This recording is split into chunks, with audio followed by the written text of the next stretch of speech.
தினமொரு வேத வசனம்.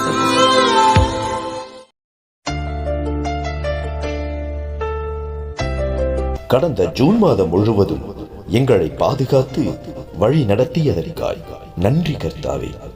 இந்த ஜூலை மாதம் முழுவதும் எங்களை பாதுகாத்து ஆசீர்வதித்தருளும்.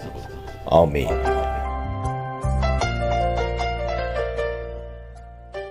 இதுவரை என்னை நீர் நடத்தியதற்கு நான் எம்மாத்திரம்.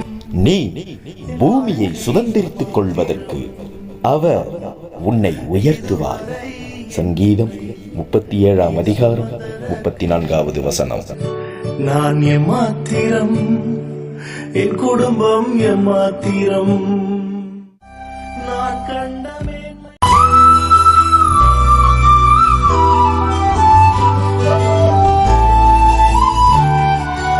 கர்த்தர் உங்களையும் உங்கள் குடும்பங்களையும் ஆசீர்வதிப்பார்.